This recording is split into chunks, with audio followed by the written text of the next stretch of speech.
என்னுடைய சுதந்திரம் என்பது எனக்கானது தான். அதுல நான் இன்னொருத்தன் கண்ணில் போயிட்டு விரல் விடக்கூடிய அளவுல அது வந்து இருக்கக்கூடாது அப்படின்ற ஒரு உணர்வு முதல்ல இருக்கணும். அந்த உணர்வு கூட இல்லாம நான்லாம் வந்துட்டு பத்திரிகையாளர் அப்படின்னு சொன்னா வாயில சிரிக்க முடியாது. மூத்த பத்திரிகையாளர் ராதாகிருஷ்ணன் அவர் வந்து அன்கண்டிஷனலா விடுதலை பண்ணும் அப்படின்றாரு. பத்ரி சேஷாத்ரி போன்றவர்கள், ரெட்பிக்ஸ் ஃபெலிக்ஸ் அவரும் வந்து அவரை வந்து விடுதலை பண்ணும், திமுகவுடைய அராஜகம் அப்படின்னு சொல்றாரு. இதெல்லாம் தெரியாதா இவங்களுக்குலாம்? அதான் நீங்க சொன்னவங்க எல்லாம் மிகப்பெரிய இன்னொருத்தவங்களுடைய பெட்ரூமை போய் எட்டி பார்த்துட்டு அதுல இப்படியெல்லாம் இருந்தது அப்படின்னு சொல்றது, அல்லது இன்னொருத்தருடைய கழிப்பறையை போய் எட்டி பார்த்துட்டு அதுல இதெல்லாம் இருந்தது அப்படின்னு சொல்றது. மஞ்ச பத்திரிகையில எல்லாம் எழுதுவாங்க பாருங்க, இவர் பேசாம அந்த வேலைக்கு போயிருக்கலாம், ஏன்னா அந்த வேலைக்கு வாண்டட் நிறையவா இருக்கு, அங்க போனார் அப்படின்னு சொன்னா இதை விட நல்ல பணத்தை கொடுப்பாங்க, என்ன வெளியில தெரியாது, தெரிஞ்ச ஒரு மாதிரியா இருக்கும், ஆனா இவருக்கு அது ஒரு ஆணினுடைய ஆதிக்க மனநிலை, ஆதிக்கத்தினுடைய உச்சம்னு சொல்றோம் இல்லையா, அதுக்கு அப்படியே சரியான ஒரு எடுத்துக்காட்டு இந்த சவுக்கு சங்கர் தான். சசிகலா அவங்க கூட அறிக்கை விட்டுருக்காங்க. அவங்களெல்லாம் என்ன சொல்றதுன்னே எனக்கு தெரியல. சவுக்கு சங்கர் வந்துட்டு என்னமோ ஒரு சுதந்திர போராட்ட காவலர்கள் வந்து இந்த வேன் எடுத்துட்டு போகும்போது எதிரில் வேற ஒரு வண்டி வந்து மோதி ஐயோ பயங்கரவாத சதி நடந்திருக்குன்னு, ஐயோ இதுக்கெல்லாம் வந்துட்டு ஒரு பயங்கரவாத சதி பண்ணி அவரை கொல்லணும்னு நினைச்சு என்னால முடியவே இல்லை. விழுந்து விழுந்து சிரிக்கிறதா இல்ல என்ன பண்றது அப்படின்னே தெரியல. நல்ல போதைய போட்டுக்கிட்டு தான் அது என்ன பேசுறோம்னு தெரியாம இப்படி பேசிட்டாரோ அப்படின்னு கூட எனக்கு ஒரு சந்தேகம் இருக்கு. போதைக்கு வந்து எதிராக ஒரு பிரச்சாரம் பண்ணது கூட போதைய, ஐயோ போதைன்னா எப்படி தெரியுமா, தமிழ்நாடெல்லாம் போதையிலேயே மிதந்துட்டு இருக்கு, கடைசியில போதையில மிதந்தது. ட்ரைப்ஸ் பார்வையாளர்களுக்கு வணக்கம். சவுக்கு சங்கர் கைது செய்யப்பட்டு சிறையில் அடைக்கப்பட்டிருக்கிறார். அவர் மீது கூடுதலாக கஞ்சா வழக்கும் பதிவு செய்யப்பட்டிருக்கிறது. இந்த சூழலில் சவுக்கு சங்கருக்கு கருத்துரிமை இல்லையா? அவருடைய பேச்சு சுதந்திரம் தடை செய்யப்பட்டு இருக்கிறது. அவருடைய குரல் வலையை ஸ்டாலின் நசுக்குகிறார். பாஜக எப்படி கருத்து சுதந்திரத்துக்கு எதிராக இருக்கிறதோ அதே போல திமுகவும் இருக்கிறது அப்படின்ற குற்றச்சாட்டுகள் எழுந்திருக்குது. இது குறித்து நம்மிடையே விவாதிப்பதற்காக பேராசிரியர் மஞ்சுளா அவர்கள் இணைந்துள்ளார். வாருங்கள் அவரோடு பேசலாம். புலர் வணக்கம். வணக்கம். சவுக்கு சங்கர் அவருக்கு கருத்துரிமை இல்லையா? அவர் பேசக்கூடாதா? பேசலாம், நல்லா பேசலாம். வாய் இருக்கிற எல்லாருமே பேசலாம். அதுலயும் ஊடகவியலாளர் அப்புறம் பத்திரிகையாளர் அப்படின்னு சொல்லும்போது இந்த நாட்டினுடைய ஜனநாயகத்தினுடைய ஒரு தூண் அப்படின்னு சொல்றோம். அதனால அவர் நல்லாவே பேசலாம். ஆனா அவருடைய பேச்சு அப்படின்றது எப்படியா இருக்கணும் அப்படின்னு ஒரு கேள்வி இருக்கு. இப்போ ஒன்றும் இல்லை, ஒரு உதாரணத்துக்கு எடுத்துக்கலாம். இப்போ நம்ம வந்துட்டு புகைப்பிடிக்கக்கூடிய பழக்கம் இருக்கிறவங்களுக்கு அது அவங்களுடைய உரிமை. அப்படி உரிமை இருந்தாலும் கல்வி நிறுவனங்களை சுத்தி ஒரு கிட்டத்தட்ட அந்த ஒரு 1/2 கிலோமீட்டர் 1 கிலோமீட்டர் வரைக்கும் இந்த மாதிரி போதைப் பொருட்கள் புகை விற்பது அப்படின்றது அனுமதி இல்லை. ஏன் அதை எதிர்த்து நம்ம கேள்வி கேட்க மாட்டேன்றோம்? எனக்கு உரிமை இருக்கு, நான் புகைப்பிடிச்சேன் அப்படின்னா எனக்கு தான் உடல் நலம் பாதிக்க போகுது. அப்புறம் ஏன் கல்வி நிறுவனத்துக்கு பக்கத்துல அந்த கடைகள் வந்து விற்பனைக்கு இருக்கக்கூடாதுன்னு ஏன் சொல்றீங்க அப்படின்னா, அப்போ அங்க இருக்கக்கூடிய மாணவர்கள் பாதிக்கப்படுறாங்க அப்படின்றத புரிச்சுக்கிறோம். அப்போ என்னுடைய சுதந்திரம் என்பது எனக்கானது தான். அதுல நான் இன்னொருத்தன் கண்ணில் போயிட்டு விரல் விடக்கூடிய அளவுல அது வந்து இருக்கக்கூடாது அப்படின்ற ஒரு உணர்வு முதல்ல இருக்கணும். அந்த உணர்வு கூட இல்லாம நான்லாம் வந்துட்டு பத்திரிகையாளர் அப்படின்னு சொன்னா வாயில சிரிக்க முடியாது, வேற எதுலயாவது தான் சிரிக்கணும். அந்த மாதிரி தான் இவர் வந்து பேசிக்கிட்டு இருக்கிறார். கருத்து சுதந்திரம் அப்படின்றது என்ன? எதுக்காக கருத்து சுதந்திரம் வந்தது? எதுக்காக அப்படின்னு சொன்னா, ஒரு அராஜகமான அரசியல் நடந்துட்டு இருக்கும் பொழுது அதுக்கு எதிராக ஒரு குரலை எழுப்புவதற்காகத்தான் கருத்து சுதந்திரம். இப்படி அனாவசியமாக இன்னொருத்தவங்களுடைய பெட்ரூமை போய் எட்டி பார்த்துட்டு அதுல இப்படியெல்லாம் இருந்தது அப்படின்னு சொல்றது, அல்லது இன்னொருத்தருடைய கழிப்பறையை போய் எட்டி பார்த்துட்டு அதுல இதெல்லாம் இருந்தது அப்படின்னு சொல்றது, இது எப்படி கருத்து சுதந்திரமாகும்? இவர் வந்துட்டு ஒரு நாட்டுல நடக்கக்கூடிய அநீதியை எடுத்து பேசுறார் அப்படின்னு சொன்னா இவர் பேசலாம். இப்போ கூட இவர் என்ன பேசியிருக்காரு, பெண்களை பற்றி அவதூறான, இவர் வந்துட்டு எந்தெந்த வழக்குகள்ல பதிஞ்சிருக்காங்கன்னா பெண்களை பத்தி தப்பா பேசியிருக்காரு, அப்புறம் பெண்கள் மேல அவதூறா பேசியிருக்காரு, அப்புறம் அரசு துறையை சார்ந்த நபர்கள் வந்து வேலை பார்க்க முடியாம செஞ்சிருக்காரு. இன்னைக்கு இருக்கக்கூடிய ஊடகத்தை, தகவல் பரிமாற்ற ஊடகத்தை தப்பாக வந்து பயன்படுத்தியிருக்காரு அப்படின்னு சொல்றோம். அப்போ இதுல எங்கெல்லாம் கருத்து சுதந்திரம் அடிபடுது அப்படின்றத பாருங்க. ஒருத்தரை பத்தி தப்பா பேசுறதுக்கு நமக்கு என்ன உரிமை இருக்கு? நம்முடைய பிள்ளைகளே அப்படின்னா கூட நம்ம வழியாக வந்தாங்களே தவிர நமக்கும் அவங்களுக்கு கருத்துரிமை இருக்குன்றாங்களே. இப்ப மூத்த பத்திரிகையாளர் ராதாகிருஷ்ணன் அவர் அன்கண்டிஷனலா விடுதலை பண்ணும் அப்படின்றாரு. பத்ரி சேஷாத்ரி போன்றவர்கள், ரெட்பிக்ஸ் ஃபெலிக்ஸ் அவரும் அவரை விடுதலை பண்ணணும், திமுகவுடைய அராஜகம் அப்படின்னு சொல்றாரு. நீங்க சொன்ன இதெல்லாம் தெரியாதா இவங்களுக்குலாம்? அதான் நீங்க சொன்னவங்க எல்லாம் மிகப்பெரிய அறிஞர்கள். அவங்களெல்லாம் கொண்டு போய் லண்டன் மியூசியத்துல நிக்க வச்சு இந்த மாதிரி அப்படின்னு சொல்லி 4 பேருக்கு எடுத்து சொல்லணும். சரி, இப்போ அவ்வளவு கேக்குறாங்க இல்லையா? இப்போ நம்முடைய பிரதமர் மோடி அவர்கள் வடநாட்டுல செய்த அந்த பிரச்சாரத்தை எதிர்த்து இன்னைக்கு மற்ற கட்சிகள் போய் தேர்தல் ஆணையத்துல குற்றச்சாட்டு கம்ப்ளைண்டா ரைஸ் பண்ணிருக்காங்க இல்லையா? ஏன்? அவருக்கு கருத்து சுதந்திரம் உண்டு தானே, பச்சையா போய் பேசி இருக்கலாமே. கலவரம் மூட்டும் விதமாக இருக்குது அது இல்லையே. அவரு இந்த இது காங்கிரஸ் மட்டும் ஆட்சிக்கு வந்துட்டா பெண்களுடைய தாலியெல்லாம் பறிச்சுட்டு கொண்டு போய் கொடுத்துருவாங்கன்னு சொல்றாரு. அதத்தான் இவரு அன்னைக்கு இருந்த பிரதமர் மன்மோகன் சிங் பேசினாரு அப்படின்னு சொல்றாரு. கருத்து சுதந்திரம் தானே, நீங்க ஏன் அதுல தலையிடுறீங்க அப்படின்னு நம்ம கேட்க முடியுமா? அப்படின்னா அவருடைய பேச்சு கலவரத்தை தூண்டுற மாதிரி இருக்கு. பக்கத்துல இருக்கக்கூடிய இஸ்லாமியர்களை, பக்கத்துல இருக்கக்கூடிய இந்துக்கள் துவேஷமா அவங்கள வெறுப்போட பார்க்கக்கூடிய அனைத்து சாத்தியமும் பிரதமர் பேசின பேச்சுல இருக்கு. அதுக்கும் இப்ப சவுக்கு சங்கர் பேசினதுக்கும் என்ன வித்தியாசம்? சவுக்கு சங்கர் தொடர்ந்து திமுக அரசுக்கு எதிராக அவரு கூட அந்த கைது செய்யற தருவாயில சொல்றாரு, ஸ்டாலின் குடும்பம் கொள்ளையடிக்குது, அதை அம்பலப்படுத்துது சவுக்கு மீடியா, அதுக்காக தான் என்ன கைது பண்றாங்க அப்படின்னு அவர் சொல்லி இருக்கிறாரு. சரி, எத்தனை பத்திரிகைகள்ல இந்த மாதிரியான குற்றச்சாட்டுகளை எழுதுறதே இல்லையா?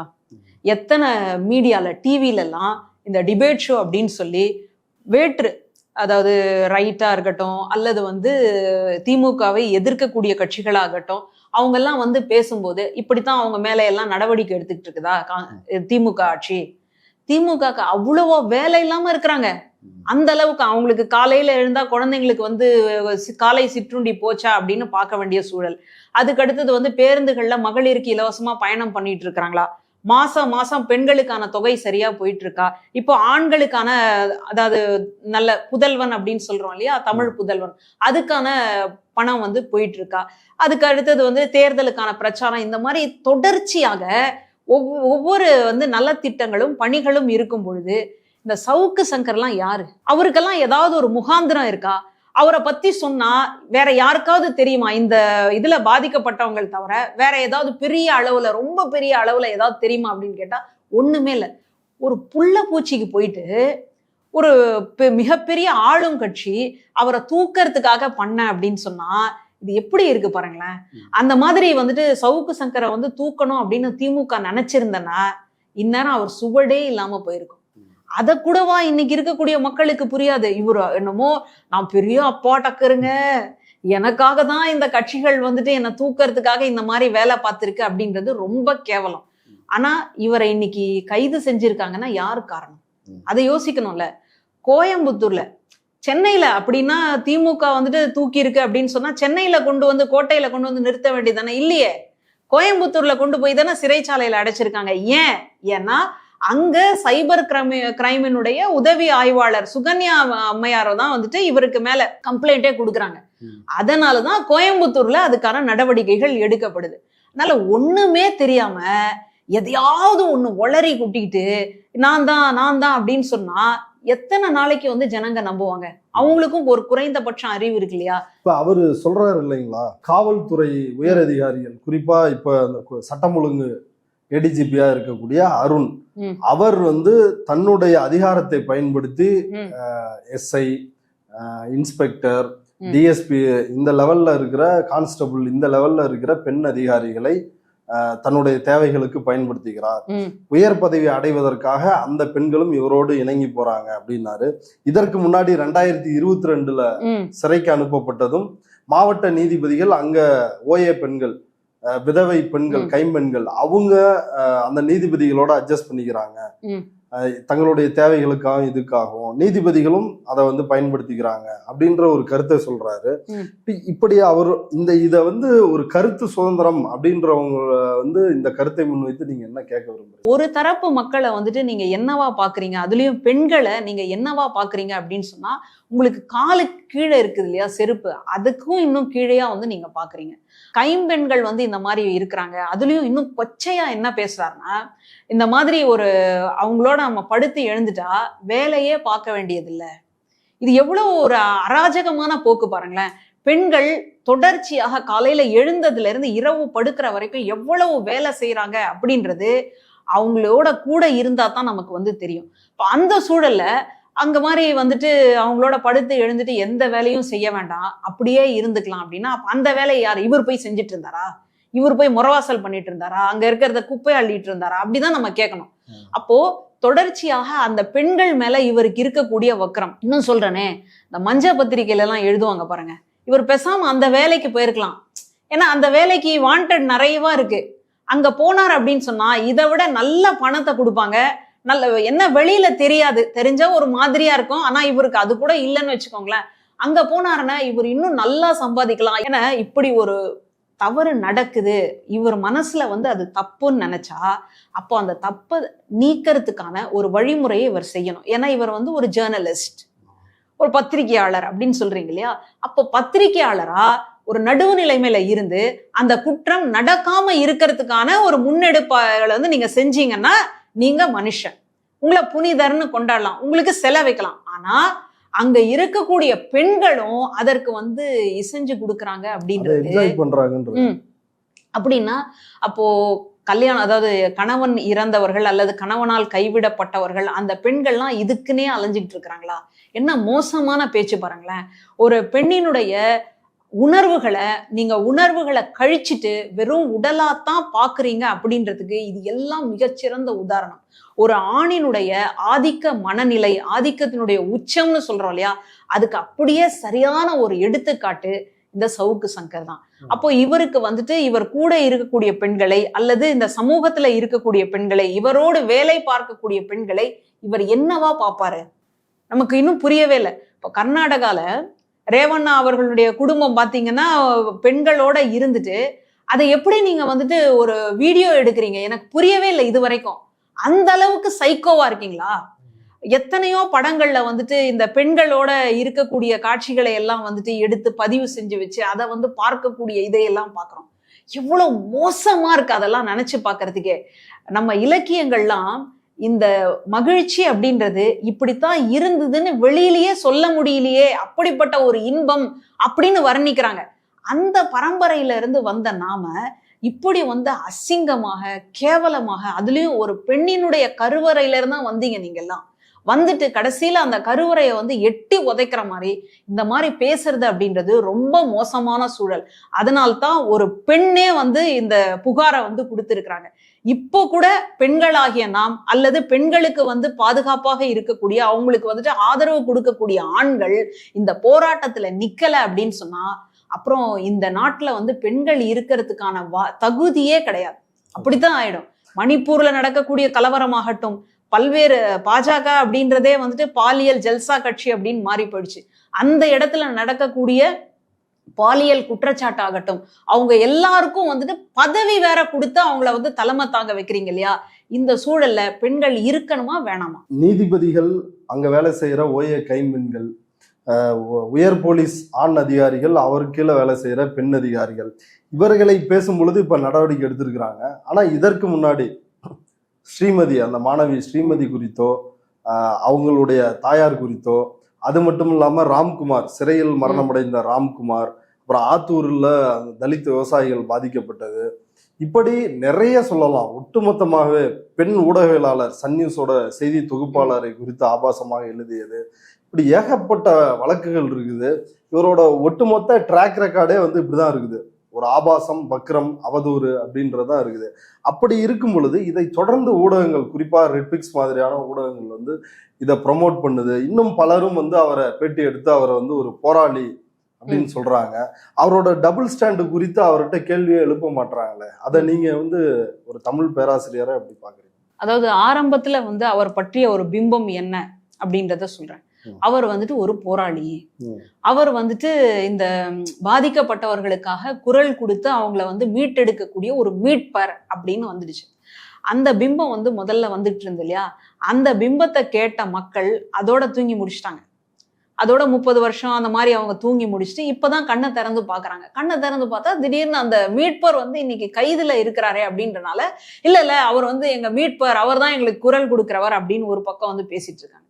இன்னொரு பக்கம் அவர் யார்கிட்ட எல்லாம் பணம் வாங்கிக்கிட்டு அவங்களுக்கு வந்துட்டு அவங்களுக்கு சாதகமா பேசிட்டு இருந்தாங்களோ அவங்க எல்லாம் என்ன சொல்றாங்கன்னா, ஐயோ கருத்து சுதந்திரம் பறி போயிடுச்சு, அதுலயும் திமுக ஆட்சியில தான் வந்து கருத்து சுதந்திரம் பறி போயிடுச்சுன்றாங்க. டி.கே. சசிகலா அவங்க கூட அறிக்கை விட்டுருக்காங்க. அவங்களும் ஒரு பெண் தான். ஆமா, அவங்களெல்லாம் என்ன சொல்றதுன்னே எனக்கு தெரியல. இப்படி வந்து சமூகத்தின் மேல எந்த அக்கறையும் இல்லாம வெறும் ஆட்சி, வெறும் பதவி, வெறும் பணம் அப்படின்னு நினைச்சிட்டு இருக்கிற நீங்க போயிட்டு சவுக்கு சங்கருக்கு குரல் கொடுத்தா இதெல்லாம் என்னன்னு சொல்றது? அந்த அளவுக்கு இந்த நாட்டுல ஜனநாயகம் வாழுது. ஜனநாயகம் இல்லை அப்படின்னு சொன்னா இவங்கெல்லாம் வந்து இன்னைக்கு குரல் கொடுக்க முடியுமா?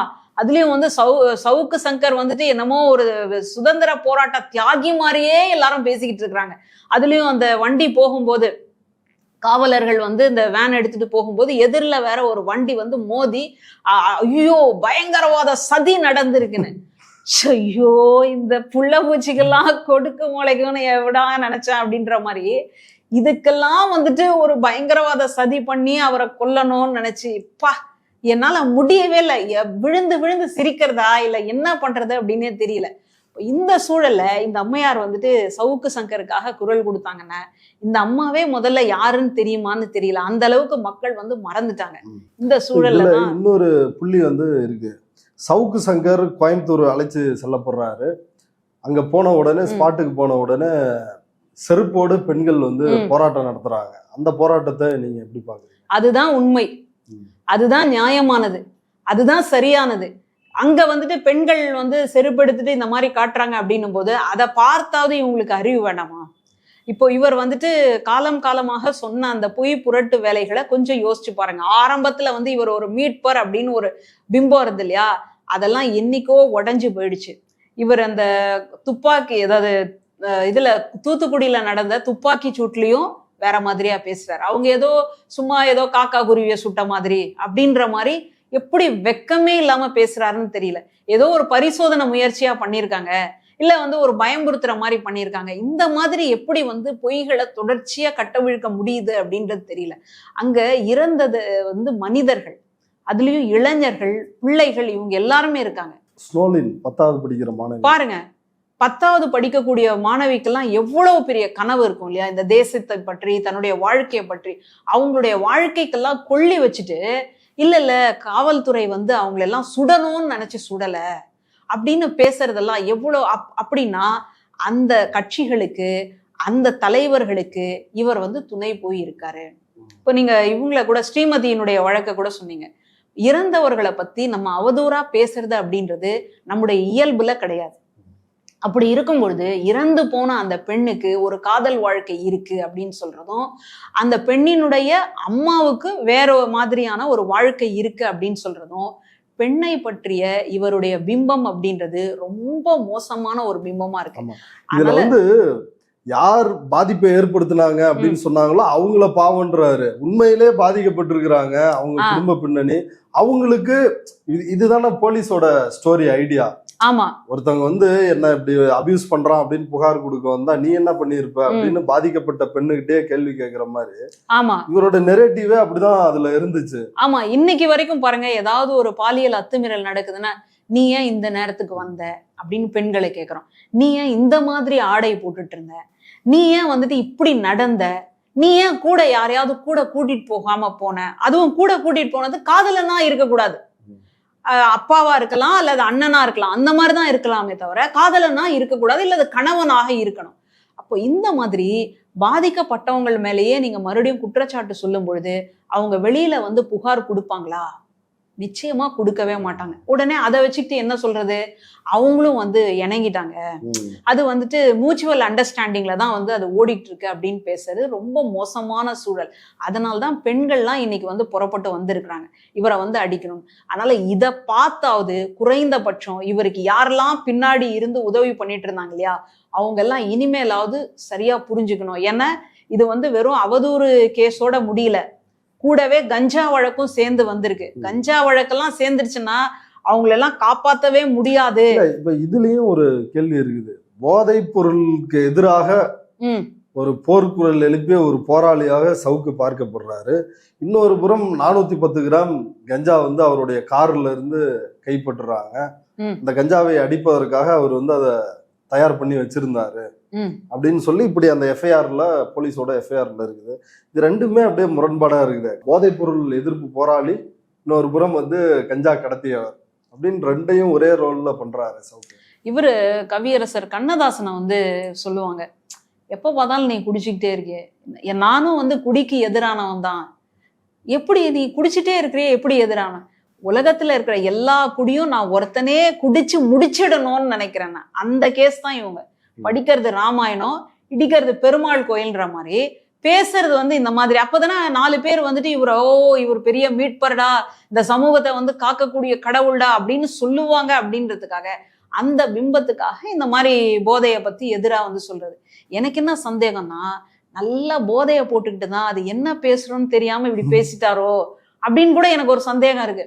சில நேரங்கள்ல அந்த மாதிரி பண்ணிடுவாங்க, கடைசியில நானா பண்ண அப்படியா அப்படின்னு சொல்லி கேட்கறவங்களையெல்லாம் நம்ம பாக்குறோம். அந்த மாதிரி இவரு போதைக்கு வந்து எதிரா ஒரு பிரச்சாரம் பண்ணது கூட போதைய போட்டுக்கிட்டு தான் பண்ணியிருப்பாரோன்னு தோணுது.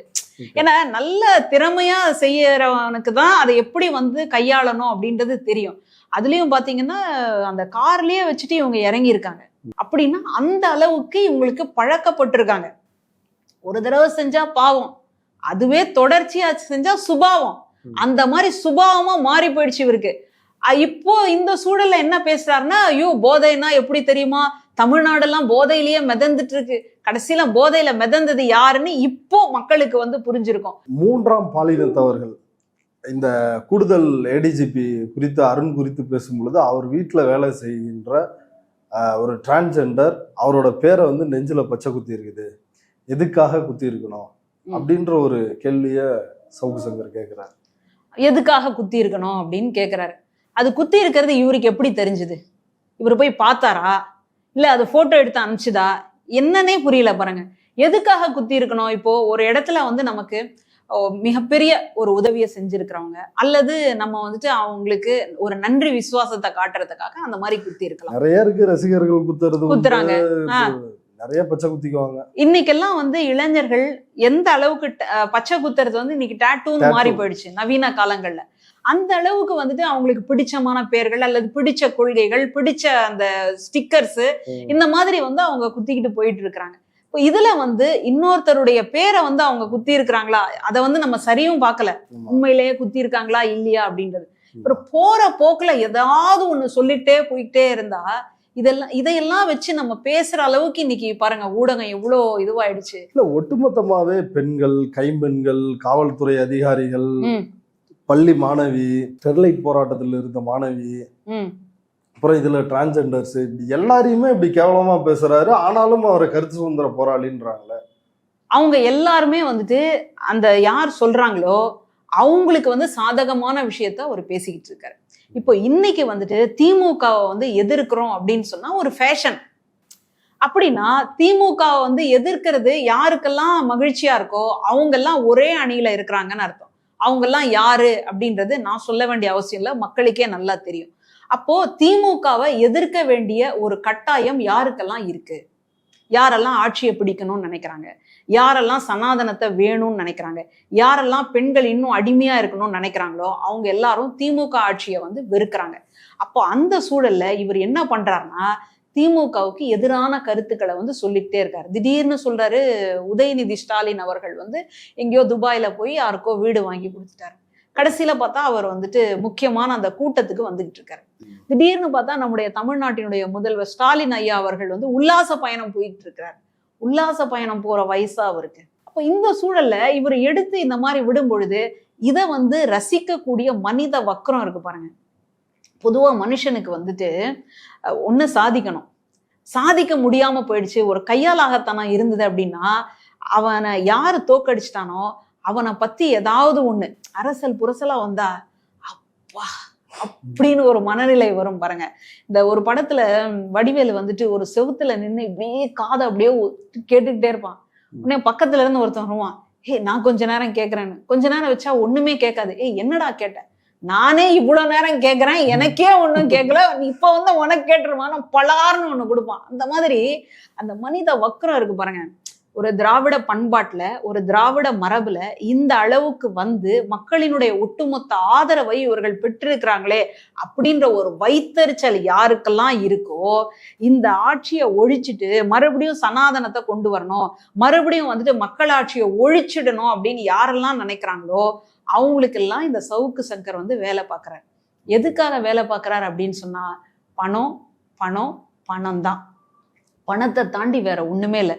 அப்போ அவங்களுடைய இப்போ ஒரு எலும்பு துண்டை போட்டா அப்படியே நாய் வந்து கவ்விட்டு போகும் இல்லையா, அந்த மாதிரியான ஒரு வேலையைத்தான் இவர் செஞ்சுக்கிட்டு இருக்காரு. அதனால ஒரு நாய் இவ்வளவு விசுவாசமா இருக்கே அப்படின்னால அவர்கள், நான் அவங்கள அந்த மாதிரி சொல்ல விரும்பல, ஆனா அவங்க சொல்ல வச்சிருவாங்க போல இருக்கு, அவர்கள் இவருக்காக வந்து குரல் கொடுத்துட்டு இருக்கிறாங்க. இதுதான் நடக்குதே தவிர மற்றபடி அங்க வந்து நியாயம், நேர்மை, நீதி, பெண்களுக்கான மரியாதை, சுய கௌரவம் இது எதுவுமே கிடையாது. அதனால இந்த வழக்கு என்பது இந்த இந்திய நாட்டினுடைய பெண்களினுடைய சுயமரியாதைக்கு எதிரான ஒரு வழக்கா இருக்கு.